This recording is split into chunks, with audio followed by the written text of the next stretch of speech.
Hello and welcome all of you to MAEffects 03. In this YouTube channel we are going to cover some advanced photo manipulation tricks, some advanced Photoshop tips and tricks, and also the tutorials would be and will be, always will be, beginner friendly. So without any further ado, let's get started.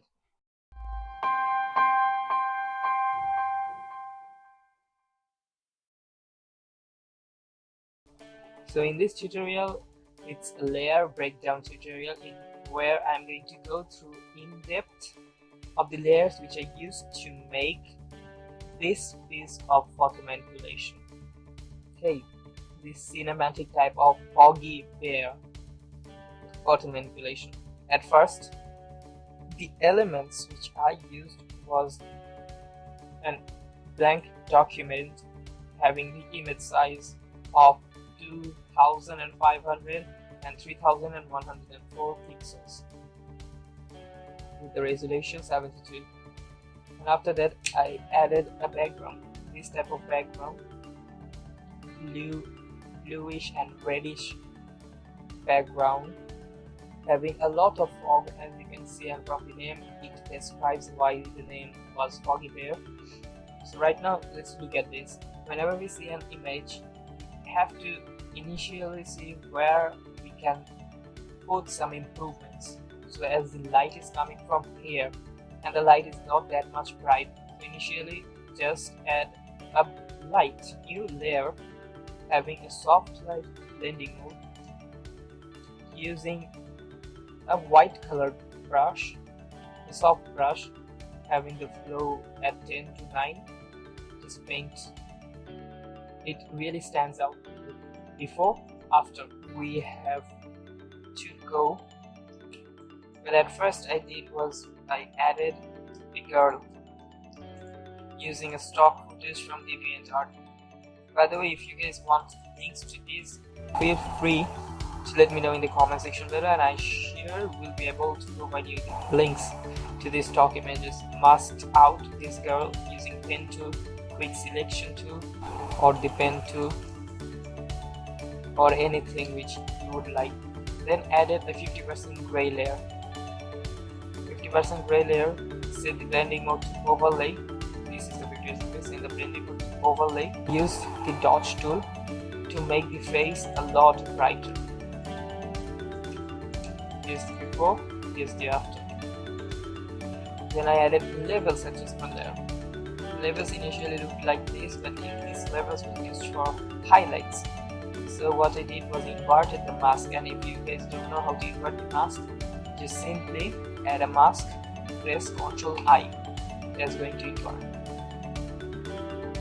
Okay, and added an inverted mask and just painted white on these parts where the light is coming from.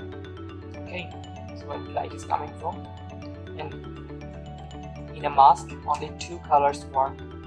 The black color means you are hiding and the white color means you are revealing. Okay, white means you are revealing, black means you are hiding. So here's, it's a really less like highlight, but it really makes the image stand out before and after. After that I added another layer having black color, only a black color having a really low flow. Then just painted. Okay, painted. Just painted on the shadowy parts so that it gets a depth. You can see before and after. Okay. After that I used a color balance adjustment layer, and in this color balance adjustment layer, before I show you or going through that what type of adjustments I did, let's have a theory lesson. We all can see that this image consisted of mainly two colors. This bluish, sorry, it was a mask. This bluish color and this reddish tint. Okay, reddish and some yellows also. So at first, the dominating color or the first color which we will be able to see whenever we at a glance look in the image would be this color, right? So this image will have to have this type of similar color, or in this case a bluish tint. So used a color balance layer to make the blues have +9. Also added some magenta in the greens channel, having the output levels of -12, and the cyans having -12. And shadow 0 followed by highlights, which is also 0. After that I added another layer. In this layer it's an empty layer, blend mode set to overlay, having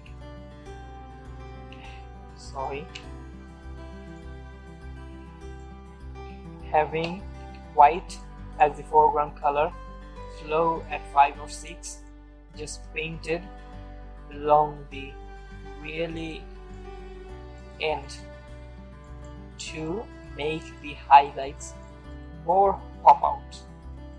Before and after, you can see what it does. After that I used another levels adjustment layer to make it a lot darker. Output levels, the right side to 216 and the middle side to 0.91 at the right. And then I used a curves adjustment layer.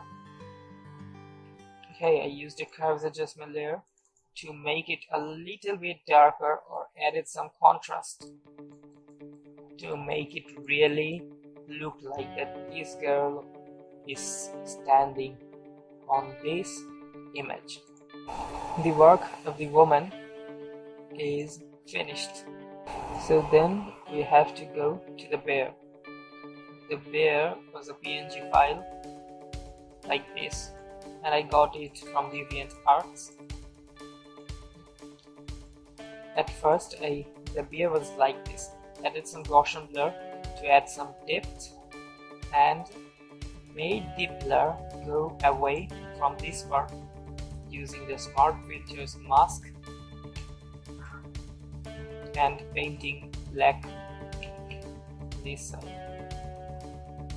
So the blur only applies to the farther side of this image, which actually adds a lot of depth of field to this image. After that I used another 50% gray layer, and all of these are having clipping masks. 50% gray layer, and this time instead of using the dodge tool I decided to make it a lot darker. In the sides it should be darker, like look, these sides should be darker to make the image look popped. These sides also, just because we want to make this bear look dangerous and not like friendly. So used 50% gray layer, blending mode set to overlay, use the brown tool and just darken the places where it should be darker.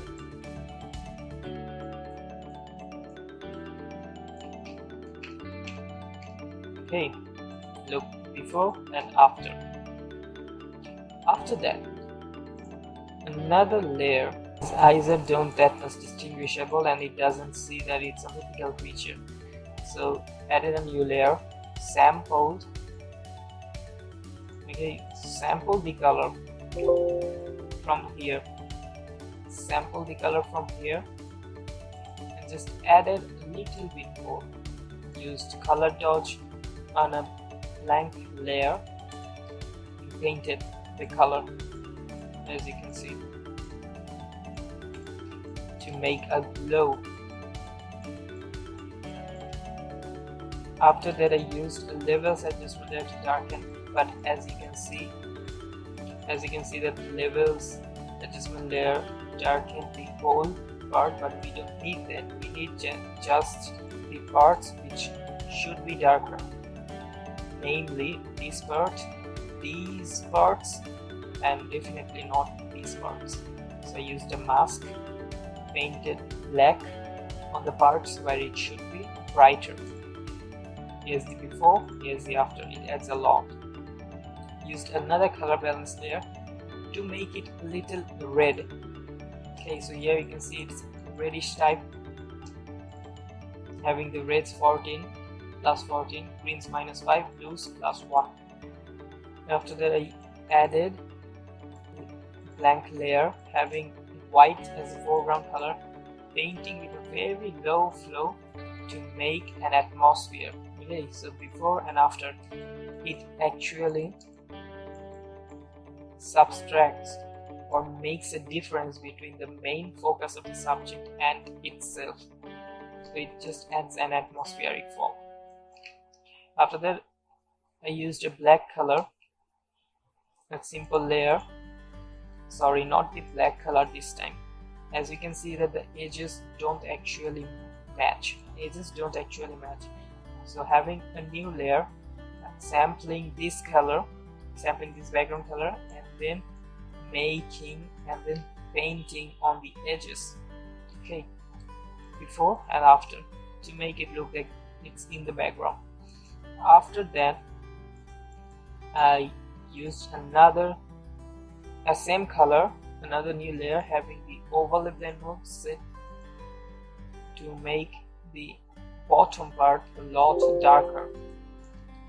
After that, used another color balance to make it. Use some color balances, and it's up to you to what to do. I just used adjustment layers, and to make this I just used curves adjustment layer to increase the contrast, and another levels adjustment layers to increase the contrast. Both of them are okay, and this image itself looks really beautiful, but can you guys guess what's missing? Yes, the thing which is missing are the shadows. So to add a shadow, go to the background layer and make some new layers. Okay, so the first layer I added a black color. Use the polygonal lasso tool to make a selection around this part to restrict it, and then paint it black. Okay, painted black. After that, I went to filter, blur, Gaussian blur, and added some Gaussian blur of radius 1 to anything you would like, and then it would have been black like this.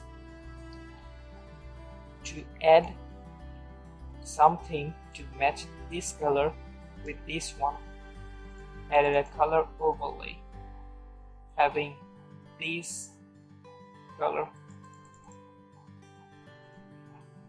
After that, the base shadow is done. Also added some shadows in here. Okay, the base shadow is done. Then did the same thing to add some depth, as the shadow of the bear and the shadow of the woman overlap, so this part should be a little darker, and added another shadow on top of all of them. And if the shadow, and then grouped all of them, masked out the darkest part like this, and then added another light right here. Okay, so to make the atmosphere look great. After that, I used a sparks overlay. The spark normally looked like this.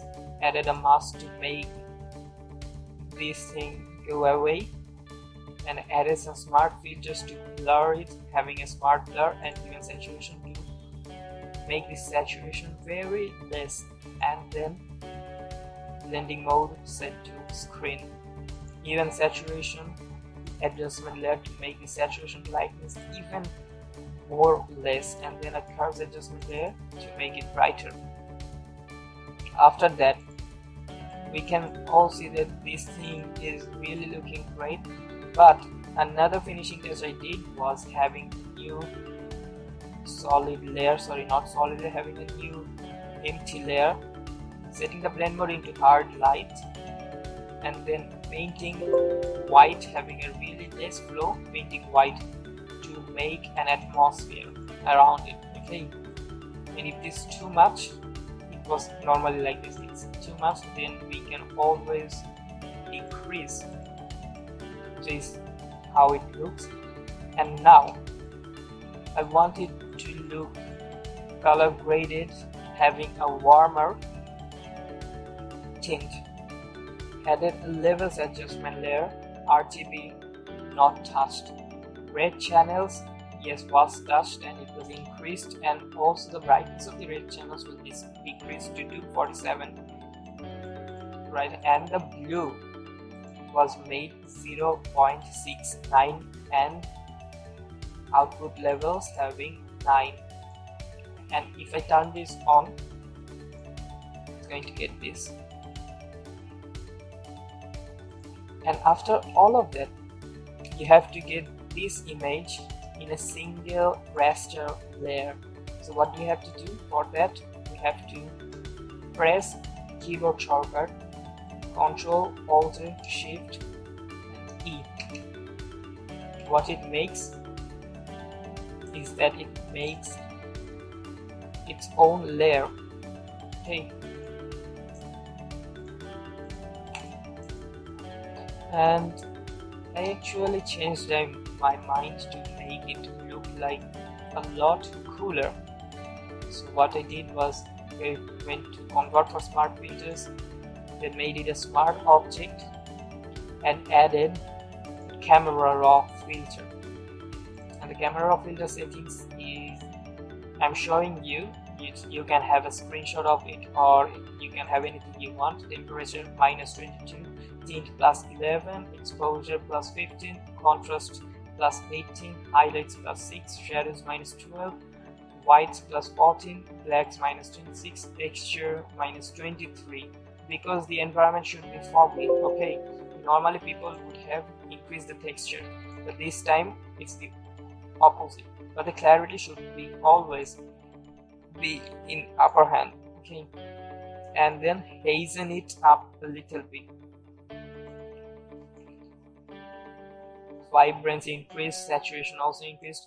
A normal parametric curve having the shadow highlights elevated, midtones elevated, and the shadows as they were. Effects, added a vignette, went to presets and added another vignette. So that's it for today. And if you guys like the video, or if you guys have any suggestions to make or anything to make, or if you guys want a step-by-step tutorial where I'm going to explain the steps and we'll be doing the steps beforehand to make you understand how the things actually work, be sure to tell it in the comment section below. And anyways, you can follow me on Instagram, you can log me on Instagram if you have any questions regarding Photoshop, and if I am able to help you, I will always be glad to help a friend in need. Please don't forget to subscribe, and of course don't forget to like the video, because it's really going to help the algorithm.